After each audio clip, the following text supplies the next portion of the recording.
So magandang araw kabola. Sa video na ito kabola, pag-uusapan natin ang, hulaan nyo nga kabola, of course, lalabas na po natin dito kabola ang atin pong prediction kabola dito nga po sa paparating po na PBA Finals kabola, and then some discussions around it. So hindi pa nakasubscribe, pakipindot naman po yung subscription button. By the way, in-announce po ng Letran Knights kabola kanila po panibagong coaching staff kabola, at kasama doon si Reynam Batak kabola, who's currently playing for Blackwater. Siya po ay isang player development coach kabola. Yes, allowed po yan, no? Marami na po actually ganyan po na instances kung saan naging player development coach po yung current na player sa PBA dito nga po sa college ng kabola. Pero interesting sa akin dito, no?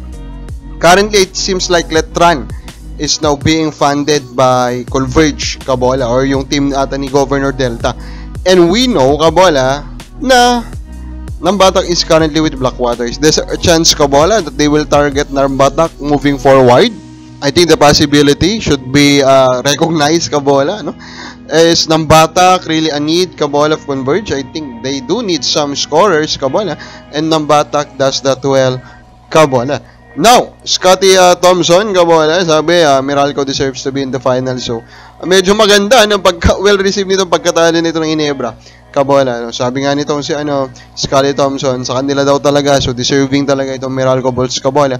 And even the fans, nababasa ko madaming nagko-comment kabola that I'm a Ginebra fan and deserve ng Meralco. Marami yun kabola yung nagsasabi po ng ganon, and actually it shows kabola some recognition dito nga po sa accomplishment po na ito ng Meralco Bulls kabola, that they really work their ass off kabola, that even the fans kabola of the opposing team, inire-recognize nila kabola ito nga pong nagawa po ng Meralco Bulls. Kasi nga, pag pinanood mo din naman talaga kasi maglaro ang Meralco Bulls, madami talaga ang players nila, talagang super kumayod kabola. Kumbaga, kung ikaw yung fans ng Meralco Bulls, palagi kang satisfied sa work ng team na to, kasi talagang talagang nandun bigay todo. Tapos Cliff Hatch nandyan, Newsome din kabola, hindi lang sa opensa pati sa depensa. Quinto is also one of those versatile players that works very well, that works hard kabola. So pag ito pinanood mo talaga, goods din.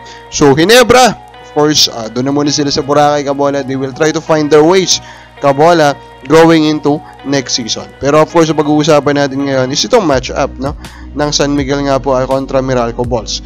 In the elimination round, kung maalala nyo, sino nanalo? Meralco Bulls. And this is just to remind you, Meralco Bulls actually defeated the 3 SMC teams kabola in the elimination round.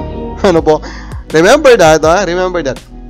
Now, who will win this series? But before that, I just want to say, I'm very excited about this series kabola. This is again another offense versus defense po na klase ng series. Pero I'm really excited. Of course, ang number 1 generation is Meralco, is a new guy to be reaching this finals against an opponent kabola na hindi Ginebra. So ito sa kanila panibagong opponent ito kabola. And for me, this is a matchup of a Meralco Bulls team na kung pinanood mo po yung Ginebra matchup, makita mo doon na they are really focused. Kumbaga, parang alam nila kumbaga na pag nag-fail sila sa tournament na to, maraming magbabago sa lineup nila kabola. So doon mo makikita kabola talaga, basta ramdam mo yun sa paano maglaro yung mga players kabola. While San Miguel Beermen naman, they are living or they are playing comfortably, they are playing at a peak level kabola. Really, kung pinapanood mo po sila maglaro, they are at a peak level sa way po nilang paglalaro po ngayon. Kaya it's really interesting for me to watch this.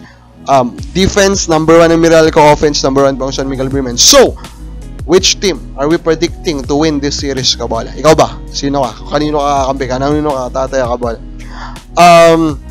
I think, of course, talent level lamang po dyan San Miguel Beermen kabola. Pero, ganda ng pinakita, ng coaching staff, the way they handled yung series against Ginebra, the way they tiptoe against that.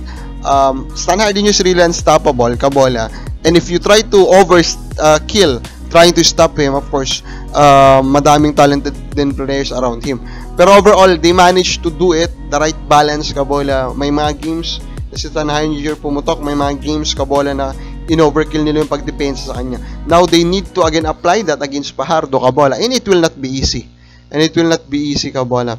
Although, unfortunately, I still will go with San Miguel here.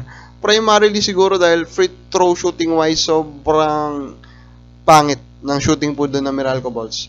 And we know in terms of free throw shooting, malamang San Miguel will have advantage in that, Kabola. And of course, Brandon Bates, I love to see him do well against Fajardo.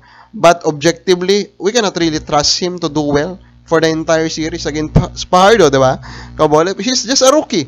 And it will be his first time facing Fajardo, Kabola, in an entire series in the playoffs. Maybe sa next series nila mag-aarap, pero not this one. I cannot trust him. So overall, our prediction, San Miguel Bremen. Pero, of course, we love to see an upset. Pero San Miguel yung prediction natin. Kababa, sino prediction mo? Kami lang po sa baba.